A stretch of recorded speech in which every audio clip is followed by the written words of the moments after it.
Assalamualaikum warahmatullahi wabarakatuh.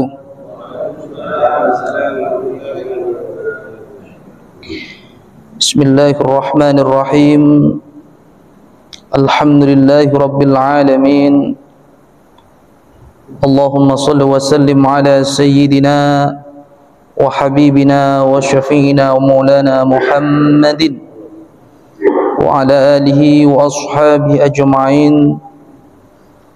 Qala Allah subhanahu wa ta'ala: wa minan nasi man yu'jibuka qawluhu fil hayatid dunya wa yashhadu Allah ala ma fi qalbihi wa huwa aladdul khisam. Allah subhanahu wa ta'ala menyampaikan kepada kita, ada di antara manusia yang tutur kata-katanya membuat banyak orang terkagum-kagum karena lihai berceramah, memiliki retorika yang bagus. Wa yushhidullaha ala ma fi qalbi, bahkan ia berani bersumpah bahwa apa yang disampaikan itu adalah sesuai dengan perintah Allah dan Rasulnya. Wa huwa aladdul khisam, padahal sesungguhnya ia adalah orang yang sangat keras menentang kebenaran. Maka hadirin yang dimuliakan Allah, di zaman yang penuh fitnah ini, di zaman akhir ini, kita mesti harus check and recheck, harus hati-hati ketika kita mau memilih guru, memilih orang yang akan kita jadikan panutan kita, yang akan kita jadikan contoh bagi kita, sehingga kita terselamatkan dari orang yang sesuai dengan apa yang disampaikan oleh Allah tadi. Walaupun begitu, bukan berarti Allah mengajarkan kepada kita su'udzon, buruk sangka, semua orang dicurigai, bukan. Tetapi kita memang diperintahkan oleh Allah subhanahu wa ta'ala untuk meneliti, tidak mudah terpengaruh, tidak mudah mengikuti ajakan-ajakan yang itu tidak dibenarkan oleh Allah dan Rasulnya. Maka dikatakan juga, man fassara al-Qur'an bi ra'yihi falyatabawwa maq'adahu minan nar. Orang yang menafsirkan Al-Qur'an sak karepe dhewe, menafsirkan Al-Qur'an hanya menggunakan akalnya, siap-siap ia mendapatkan tempat terburuk di neraka. Naudzubillah summa naudzubillah. Maka dari itu, agar tidak semua orang menafsirkan Al-Qur'an, akhirnya muncul sebuah disiplin ilmu yang bernama ulumul Quran, ulumul tafsir, ulumul hadis. Orang yang bisa menafsirkan Al-Quran adalah mereka-mereka yang sudah memenuhi standar yang ditetapkan oleh para ulama kita. Maka tidak sembarangan orang, termasuk karena malam ini saya lupa bahwa kitab tafsir, saya nggak berani membuka Al-Quran kemudian membaca terjemahannya di Google banyak, kemudian disampaikan seolah-olah apa yang saya sampaikan mewakili firman Allah subhanahu wa ta'ala. Na'udzubillah summa na'udzubillah. Maka yang bisa kita lakukan adalah membaca tafsir hasil pikiran para ulama terdahulu tentang ayat ini. Alif Lam Mim Ditafsirkan oleh ulama, wallahu a'lamu bimuradihi bidzalik. Allah yang tahu maksudnya ini. Ya. Allah yang tahu maksudnya, kata ulama. Masa ulama mengatakan hanya Allah yang tahu maksudnya, kita kemudian menafsirkan sendiri. Hanya berbekal YouTube, hanya berbekal ilmu di medsos atau share-share di WA, kemudian kita mudah percaya. Hadirin yang dimuliakan Allah Subhanahu wa taala, ada sebuah riwayat, ada sebuah hadis, walaupun derajatnya hadis ini tidak begitu, bukan tidak begitu ya, tidak sampai derajat sahih, setidaknya hasan li ghairihi. Secara periwayatan hadis ini hadis dhaif, tetapi karena diriwayatkan oleh banyak orang hingga derajatnya menjadi hasan li ghairihi. Dhaif lemah, hasan baik, sahih paling baik. Statusnya dhaif, tetapi dikuatkan oleh perawi-perawi yang lain, derajatnya menjadi hasan li ghairihi. Kayak ada informasi, misalnya ada maling memberikan informasi begini, orang ragu, walaupun informasi itu benar tapi harus tetap diragukan. Kenapa? Yang menyampaikan maling. Tiba-tiba ada orang lain bukan maling yang derajatnya tidak jauh beda dengan maling, tukang palak misalnya, atau orang tidak berilmu, memberikan informasi yang sama. Nah, ini menguatkan informasi bahwa informasi pertama itu setidaknya tervalidasi oleh informasi-informasi yang lain. Itu yang dimaksud dengan hadis dhaif. Kemudian naik derajatnya menjadi hasan li ghairihi, menjadi hasan karena banyak sumber yang lain. Banyaknya sumber-sumber itu walaupun datang dari orang yang tidak begitu valid, maka itu derajatnya bisa menjadi hasan. Setidaknya sedikit tambah kepercayaan kita terhadap informasi tersebut. Ya. Kenapa? Untuk menjadi seorang penyampai hadis, perawi hadis, syaratnya sangat ketat. Syarat yang paling sederhana, kalau dia kelihatan makan di pinggir jalan, makan di warung, mohon maaf ya, mohon maaf kalau ada yang jual makanan di warung. Kalau salah satu di antara syarat seorang perawi dipercaya adalah mereka tidak pernah makan di pinggir jalan. Sekarang ada kira-kira muhaddis yang begitu? Ada nggak kira-kira? Hampir tidak ada. Yang ada adalah peneliti hadis, bukan muhaddis, ahli hadis. Jadi dulu ketat banget syarat agar seorang itu dipercaya. Makanya mukharijul hadis seperti Imam Bukhari, Imam Muslim, dia keliling mancanegara. Dan Rasulullah turun ke Abu Bakar. Oh, kalau Abu Bakar sudah tidak diragukan kredibilitasnya. Kenapa? Sahabat terbaik Nabi. Turun ke Abdullah, putranya Abu Bakar. Nah, dicek. Anaknya sahabat kan bukan sahabat. Anak kan tidak mesti 100% seperti orang tuanya. Dicek trik recordnya. Pernah nggak Abdullah bin Umar nih? Ada nggak cerita teman-temannya Abdullah bin Umar ini pernah makan di warung? Ada. Dicoret. Ya. Dicari tempat lain. Ada orang yang lebih warok. Berdasarkan catatan teman-temannya. Jadi yang ditanya bukan orangnya. Kalau orangnya ya tidak ngaku, teman-temannya. Begitu selanjutnya sampai rata-rata dari Rasulullah ke mukharijul hadis itu ya sekitar 6-7 atau 5 perawi ke atas.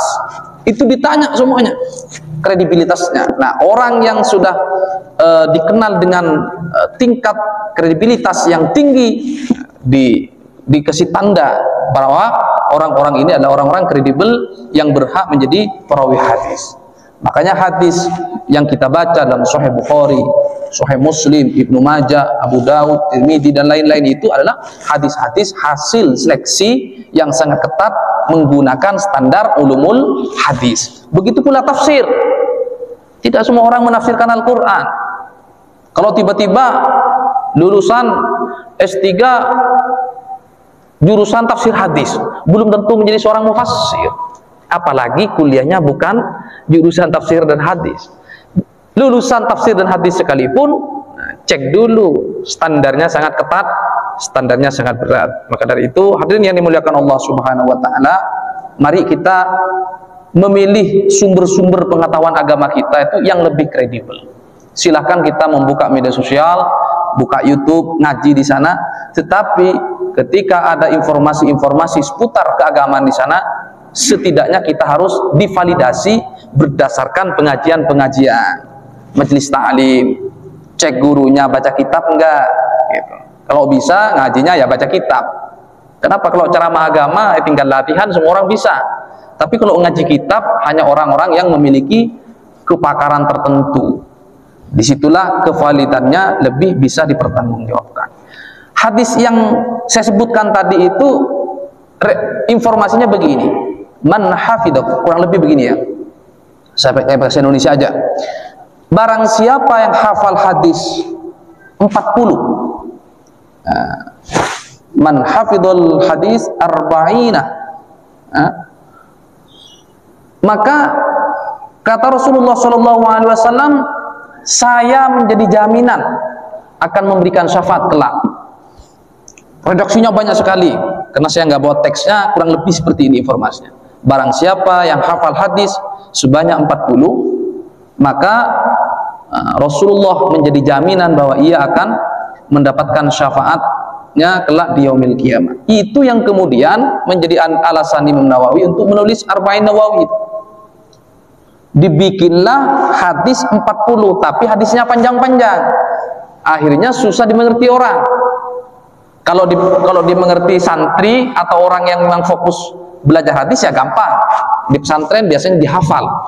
Tapi karena hadisnya panjang-panjang, maka di situ kesulitan. Akhirnya saya punya inisiatif kemarin itu, saya nulis hadis-hadis pendek, singkat, ada yang cuma 2 kata, jumlahnya 40, mungkin nanti bisa dihafal. Di majelis lain sudah saya print ya, sudah saya sebarkan ke jamaah. Silahkan nanti jamaah dibaca, dihafal kalau bisa. Minimal kertas yang sudah saya sebarkan itu tidak dibuang tempat sampah, tempel aja di pintunya, biarkan rayap yang memakannya. Nah, siapa tahu hari ini belum sempat, besok. Nah, hadis-hadis itu berkaitan dengan kehidupan kita sehari-hari. Banyak diantara jamaah yang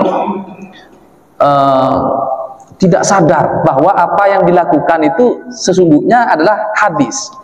Banyak. Contohnya pelihara kucing misalnya. Sederhana. Mengut sampah di pinggir jalan. Kemudian apa lagi? Ngasih air ke orang, ya kan? Apalagi kehidupan sehari-hari yang jarang kita sadari, ternyata itu adalah perintah Rasulullah SAW. Nah, nanti insya Allah minggu depan kita sampaikan, walaupun kita tetap ngaji tafsir, tetapi menurut saya hadis-hadis pendek ini penting untuk kita ajarkan buat anak-anak kita di rumah. Tempel di pintu, ya kan? Kemudian kasih tugas misalnya tiap hari ngapalin 1. Kalau 40 hari sudah hafal 40 hadis. Ini bisa menjadi bekal kita menghadap Allah Subhanahu wa ta'ala. Walaupun saya yakin yang hadir tempat ini sudah banyak hafal hadis, walaupun tanpa terasa banyak, walaupun jenengan nggak terasa. Coba apa kira-kira hafal yang sudah, hadis yang sudah dihafal? Ada nggak? Amalan bacaan setelah sholat itu rata-rata hadis, kalau nggak hadis ayat. Contohnya apa? Allahumma ajirna minan nar, redaksinya Allahumma ajirni minan nar. Di sini dibacanya gimana? Allahumma ajirna, karena jamaah di beberapa masjid membacanya Allahumma ajirni minan nar. Nah, yang benar yang mana? Benar semua kalau kita ngaji alfiyah. Tapi kalau ngajinya cuman MRT, yang benar Allahumma ajirna, karena hitungnya banyak. Ya, ada, ni itu bermana banyak, ada. Ya, jadi banyak hadis-hadis. Contohnya membaca subhanallah walhamdulillah la ilaha illallah setelah sholat, itu juga ada hadisnya. Ya, jadi sebenarnya kita sudah banyak menghafal hadis-hadis, tinggal dihimpun. Pastikan bahwa setidak-tidaknya kita hafal 40 hadis Nabi Muhammad SAW. Mudah-mudahan kita ya mendapatkan syafaat beliau. Ini ada beberapa hadis.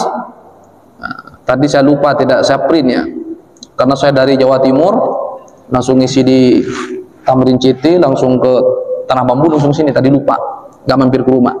Ini hadis lagi yang gampang ini, beberapa hadis yang sudah saya tulis. Yang pertama, al-muslimu akhul muslim.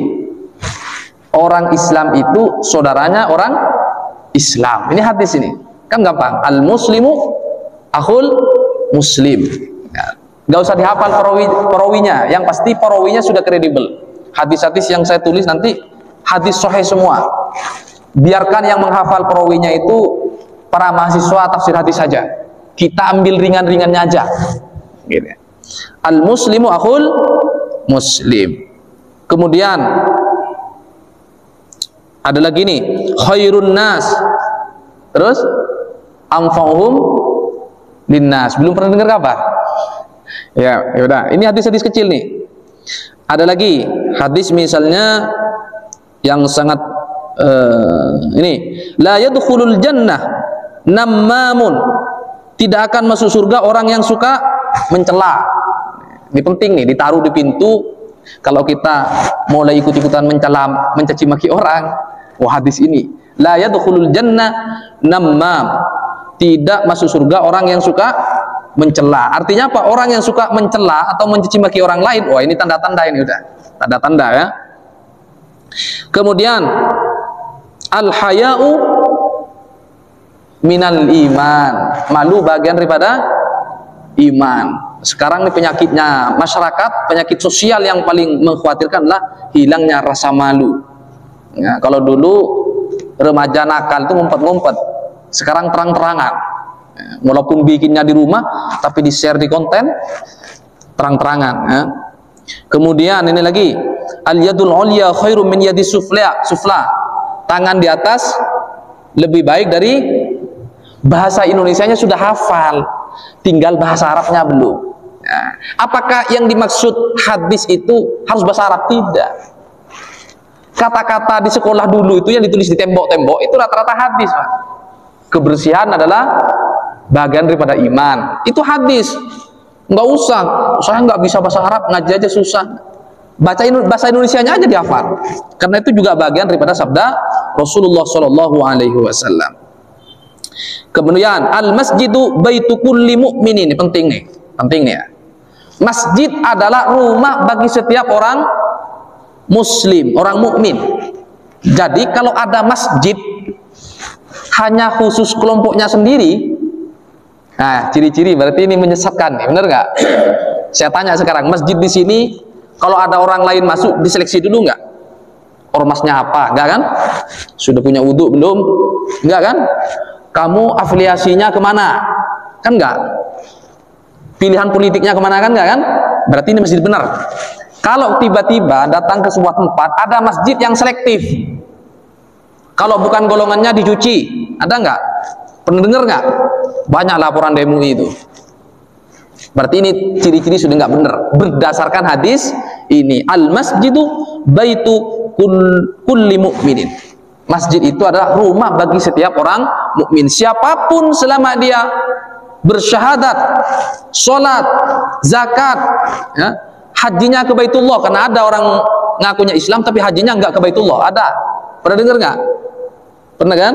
Nah, berarti dia tidak masuk ini, tidak masuk kategori ini ya. Nah, kemudian ada lagi hadis ini, man la yashkurun nas lam yashkurullah. Barang siapa yang tidak bersyukur kepada manusia, berarti ia tidak bersyukur kepada Allah Subhanahu wa taala. Ciri-ciri orang itu rajin bersyukur kepada Allah ketika ia rajin berterima kasih kepada orang lain. Biasanya orang yang tidak rajin bersyukur ada aja alasannya. Oh, orang tua saya mentelantarkan saya tidak dididik, saya tidak dimasukkan sekolah, pantesan saya bodoh, pantesan saya tidak sukses. Sudah menyalahin orang tua kita, padahal keberadaan kita sesungguhnya adalah prestasi orang tua kita. Kalau orang tua kita tidak nikah, orang tua kita tidak memberi makan kita, emang kita hidup sampai sekarang? Kan begitu logikanya kan? Maka tidak ada alasan apapun kita harus berterima kasih kepada kedua orang tua kita, berterima kasih kepada orang atau masyarakat di sekitar kita.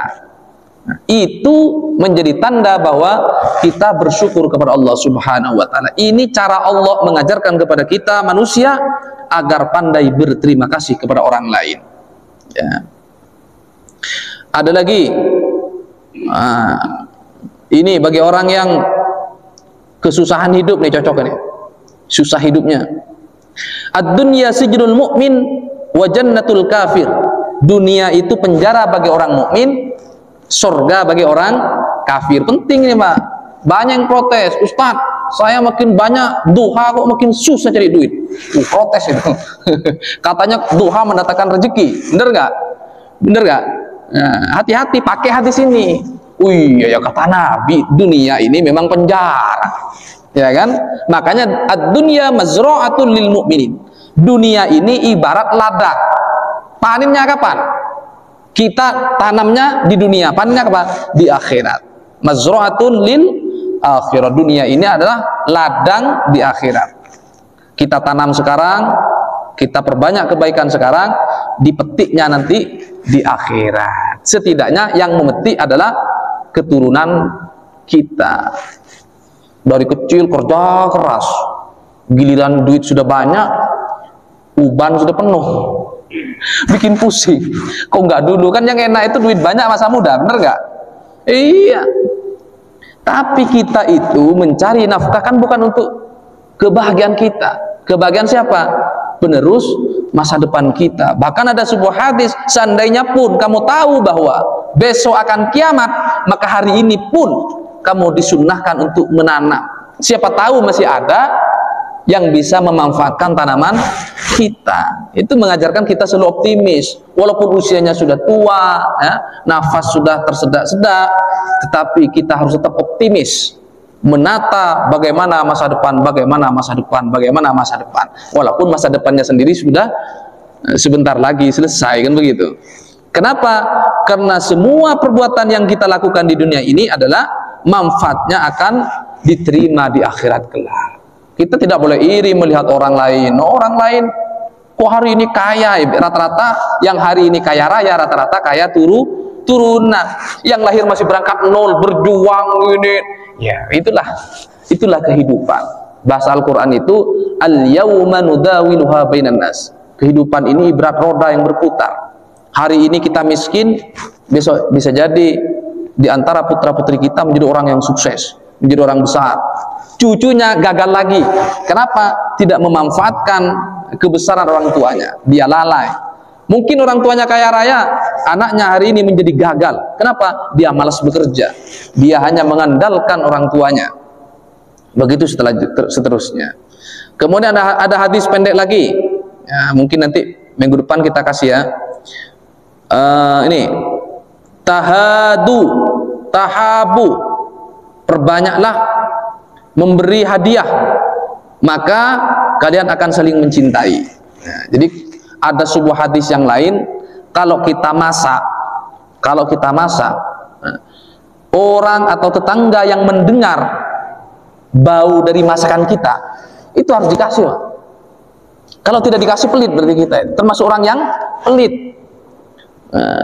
Tapi kalau masanya jengkol, tanya dulu mau nggak, kan begitu. Atau terasi, kan biasanya yang tersebar kemana-mana terasi. Nah, jadi kita disunnahkan oleh Rasulullah SAW memberikan makanan kepada mereka yang tahu atau mendengar bau masakan kita. Di lantai atas masak, tetangganya dengar semua, dikasihnya lantai bawah. Alasannya apa? Yang dibawa ustaz, yang dibawa orangnya alim, ahli ibadah, bukan begitu. Walaupun non muslim sekalipun, ya, diajarkan Rasulullah SAW untuk kita kasih. Semua kita mendapatkan pahala sedekah. Gitu. Orang yang suka memberi kepada orang lain, maka ia satu sama lain akan saling mencintai. Akramun nas atqahum. Paling mulianya manusia adalah orang yang paling bertakwa. Ada ayatnya nih kan, inna akramakum indallahi atqakum. Kalau hadisnya ini akramun nas, aksaru khotoya bani adam fi lisanihi. Ada hadis lain ya, paling banyaknya kesalahan bani adam fi lisanihi, dari mulutnya.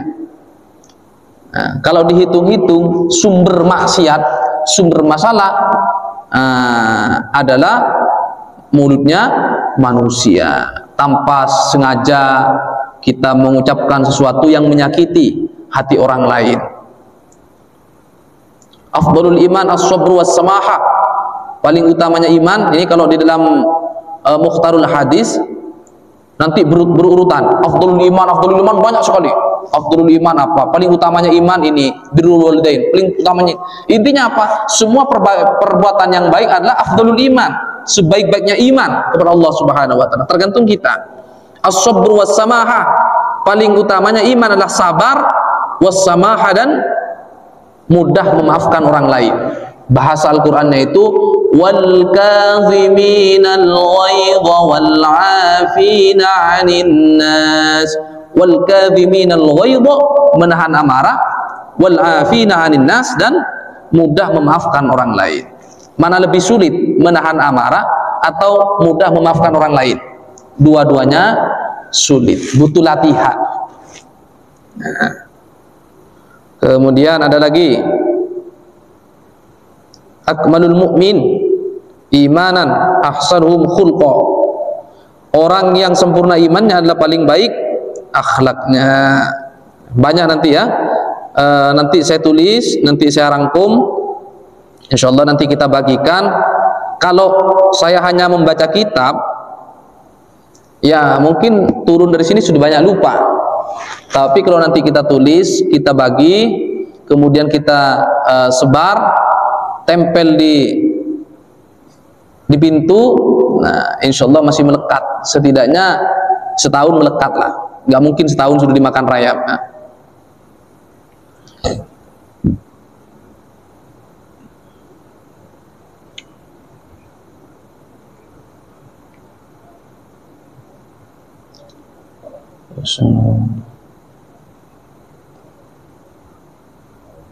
Ini lagi banyak hadis-hadis pendek ya.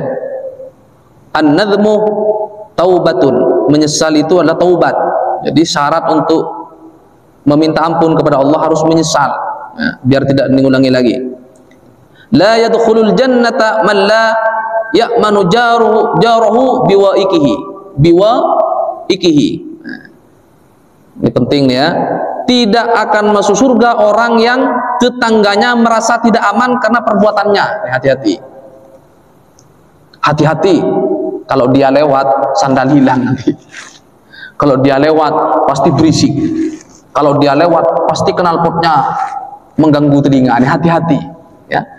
Tidak akan masuk surga kata Nabi orang yang perbuatannya membuat tetangganya resah. Kira-kira begitulah. Hati-hati.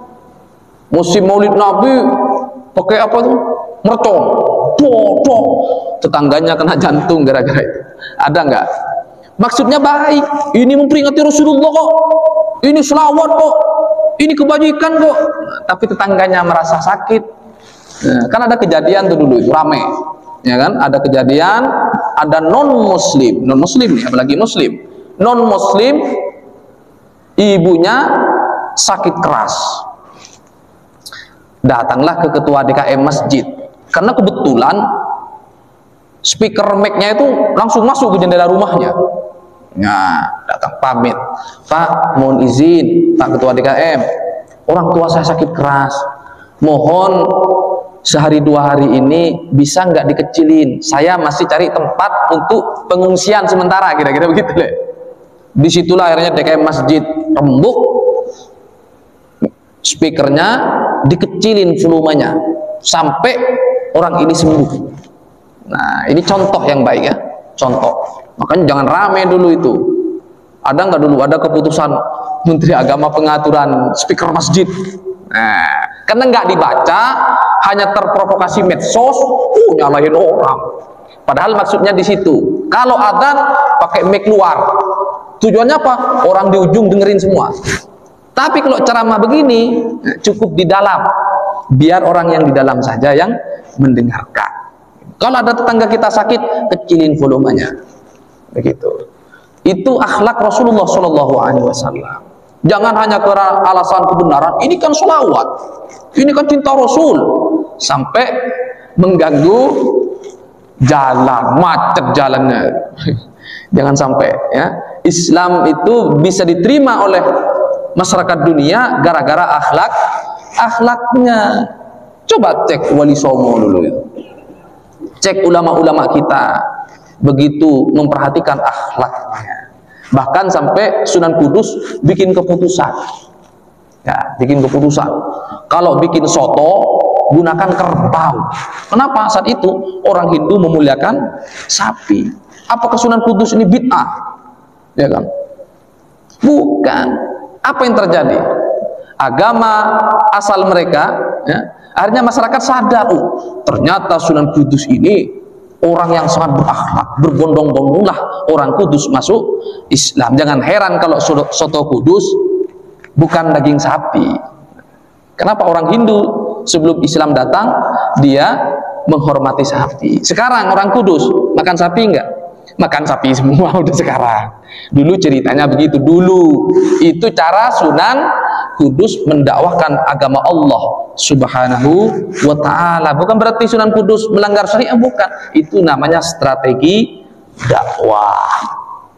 Begitu. Jadi Allah ini memerintahkan kepada kita, sampaikan ajaran agama, sampaikan ajaran agama Islam. Caranya tergantung kreativitas kita masing-masing. Mendakwakan Islam itu tidak mesti 100% seperti Abu Bakar, 100% seperti Sayyidina Ali. Siapa kita? Mendakwakan Islam itu ya sesuai dengan kemampuan kita, yang ringan-ringan saja, nggak usah yang berat-berat. Kalau mendakwakan Islam harus berat-berat, harus hafal Quran. Kapan jenengan punya, kita ini punya pahala mendakwakan Islam? Bener nggak? Nunggu hafal Quran, hafal sejuz saja belum. Jadi mendakwakan Islam itu kewajiban semua orang Islam sesuai dengan kemampuan masing-masing. Misalnya ngatur anak kecil-kecil begini nih, rame di masjid dimarah-marahin, bukan begitu. Kalau anak-anaknya rame, diatur yang rapi, ya kan? Atau bikinin musola sendiri di bawah khusus anak-anak biar tidak mengganggu yang sepuh-sepuh misalnya. Jadi berbagai macam cara tergantung kreativitas kita mendakwakan agama Allah Subhanahu wa ta'ala. Allahu fi aunil 'abd ma kana al-'abdu fi auni akhihi. Ya. Allah senantiasa menolong hambanya selama hambanya suka menolong saudaranya. Saya menggunakan bahasa yang sangat sederhana ini. Nanti tulis di situ biar kita suka menolong. Kalau kita suka menolong, Allah pasti akan menolong kita. Al-kalimatut thayyibus shadaqah. Perkataan yang baik adalah sedekah. Jadi sudah saya utarakan berkali-kali, bersedekah jangan nunggu punya duit. Senyum di depan saudaramu adalah sedekah. Berbuat kebajikan adalah sedekah. Banyak. La taghdab walakal jannah. Jangan marah maka engkau akan masuk surga. Sibabul muslim fusukun wa qitalu kufrun. Menghina orang muslim adalah kefasikan, dosa besar, dan membunuhnya adalah kekafiran, kekufuran. Mudah-mudahan kita dijauhi oleh Allah Subhanahu wa ta'ala. Da' ma yuribuka ila ma la yaribuk. Da' ma yuribuka ila ma la yaribuk. Tinggalkan apa yang kau ragukan, kerjakan apa yang kau tidak ragukan. Ini cara Rasulullah SAW mengajarkan kita agar kita tidak mudah was-was.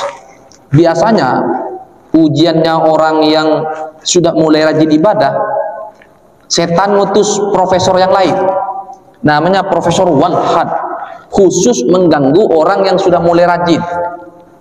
Kalau masih nakal ke musola, jarang berwudu, nggak ada Profesor Walhad ini.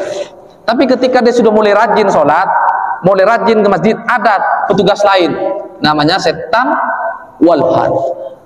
Tujuannya apa? Untuk menyesatkan manusia dengan cara membuat hatinya was-was. Allahu Akbar. Lamnya kurang tebel dikit, diulang. Allahu Akbar. Kafnya kurang hamas, kan? Allah. Ketika sudah salah, awalnya sudah benar, Tapi kata setan salah.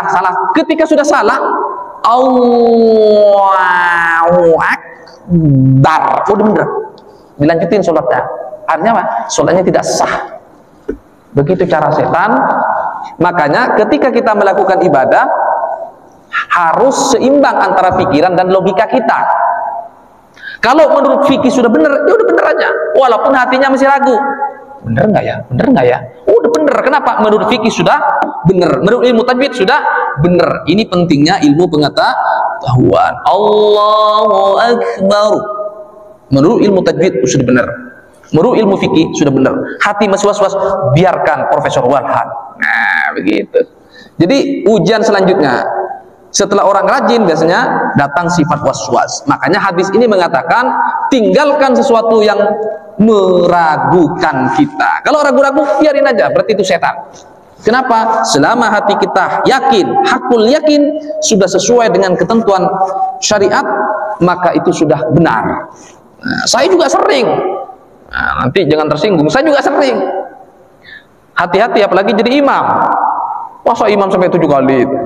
Kayak lebaran, Allahu Akbar, gitu ya. Ada ya, hati-hati. Nah, jadi ukurannya adalah kebenaran menurut syariah, bukan keyakinan semata-mata menurut hati kita. Antisipasi hati kita sudah diracuni oleh setan walhan. A'udzubillah summa a'udzubillah. Maka dari itu Islam mengajarkan tinggalkan yang meragukan, kerjakan yang sudah menjadi keyakinan berdasarkan pengetahuan syariat. Belum lagi urusan hati, dibikin was-was, Pak. Ada orang yang parah itu seolah-olah di dunia ini najis semua, bener nggak? Di dunia najis semua, basuh di bawah, naik ke atas, kayaknya ada tahi cecat nempel di kaki, basuh lagi. Ada nggak? Pernah nggak begitu? Nah, kalau belum pernah, mudah-mudahan selamat ya. Nah, tapi nanti kalau kita semakin rajin, biasanya diuji begini-begini nih. Maunya kita steril, ya, selamat. Kenapa? Ada hadis memang. Banyak orang muslim itu disiksa persoalan kencing. Aksaru min adzabil kubri fil bauli. Banyak orang disiksa di kuburan gara-gara persoalan kencing. Gara-gara dengar hadis ini, perasaannya najis terus. Ganti sarung. Aduh, habis selama hari. Harinya telanjang. Nah, padahal ada hadis yang lain. Hadis ini memang mengultimatum kita, hati-hati najis. Karena banyak orang kena azab kubur gara-gara najis. Ada hadis yang lain. Al-ardu kulluha masjidun illal hammam. Seluruh bumi Allah itu masjid, suci, tempat sujud, kecuali kamar mandi. Wa fi riwayatin al-kubr. Ada riwayat yang lain mengatakan kuburan. Artinya apa? Kalau kita jalan di lantai atas, hujan misalnya, hujan. Kemudian ada percikan ke sarung kita. Najis enggak? Najis enggak? Kira-kira berdasarkan hadis ini najis enggak? Enggak najis. Kenapa? Sudah disiram oleh Allah Subhanahu wa taala. Setelah hujan selesai, suci lagi aja semua di sini. Suci lagi semua. Nah, kecuali ya, idza taghayyar ta'muhu aw lawnuhu. Kecuali berubah rasa dan warnanya. Nah, tiba-tiba ya kan ada air netes di kamar. Ini rawan nih kalau di rusun nih, karena saya 1 tahun tinggal di rusun ya. Ada air netes dari atas. Pertanyaannya sekarang, ini toiletnya tetangga atau air hujan nih, ya kan? Ditelusuri nggak ketemu. Nah, ini telusuri nggak ketemu. Ini jalurnya. Kalau dari sisi jalur jauh dari pipa toilet misalnya, oh berarti ini air hujan yang nyerap karena semalaman hujan. Ya udah, yakinkan itu. Apa landasannya? Karena semalaman hujan. Al-aslu baqa'u ma kana ala ma kana. Contohnya lagi, saya ragu masih punya wudu enggak ya? Bingung kan? Masih punya wudu enggak? Kita kembali kepada asalnya. Tadi sebelum berangkat ke rusun, ke masjid, saya sudah punya wudu. Ketika kita ragu wudu enggak, ya kembali ke tadi. Berarti saya masih punya wudu. Hatta sami'a sautan aw rihan, kata Nabi. Sampai kamu mendengarkan suara atau saya sujud tadi kentut enggak ya? Ragu kan? Kata Nabi apa? Hatta sami'a sautan, sehingga mendengarkan bunyi. Nah, baru kalau nggak ada bunyi, Udah, berarti masih punya wudu. Aurihan, ada bau. Nah, kalau ada bau baru. Selama itu tidak ada, walaupun perasaan kita seolah-olah kentut, sesungguhnya itu setan sedang menggoda kita. Hati-hati ya. Kenapa? Orang itu ketika sudah terjangkiti penyakit waswas, naudzubillah summa naudzubillah, biasanya oleh setan disesatkan. Semua ibadahnya dibikin salah. Hati-hati. Makanya kalau kita ketemu dengan orang waswas, jangan dihina, jangan dicaci maki, karena semua orang punya potensi hal yang sama. Kita berdoa kepada Allah Subhanahu wa taala, Rabbi a'udzubika min hamazatish syayatin wa a'udzu rabbi ayyahdurun. Sebelum sholat dibaca. Biasanya imam-imam baca ini, Rabbi a'udzubika min hamazatish syayatin wa a'udzu bika rabbi ayyahdurun. Diingat-ingat doa ini ya. Kalau nanti ada yang belum hafal bisa ditulis di sini. Rabbi a'udzu. Nah, atau kalau tidak mau baca hadis ini, bacalah a'udzubillahi minasyaitonirrajim, bismillahirrahmanirrahim. Baca qul a'udzu birabbin nas, malikin nas, ilahin nas, min syarril waswasil khannas, alladzi waswisu fi sudurin nas, minal jinnati wan nas. Ya, jin dan manusia yang mengganggu manusia. Jadi setan itu ada dua unsur. Pertama jin, yang kedua manusia. Mudah-mudahan apa yang saya sampaikan ini menjadi tambahan pengetahuan bagi kita semua, dan mudah-mudahan kita bisa mengimplementasikan dalam kehidupan sehari-hari. Sekali lagi, apa yang saya sampaikan bukan kata saya, tetapi saya hanya menyampaikan hadis-hadis Rasulullah SAW berdasarkan kajian-kajian para guru-guru kita, para ulama kita. Jadi saya tidak berani menyampaikan sesuatu yang belum pernah saya dengar dari guru-guru saya sendiri, karena semuanya akan dimintai pertanggungjawaban di hadapan Allah Subhanahu wa taala. Mudah-mudahan bermanfaat. Hadanallahu wa iyyakum ajmain.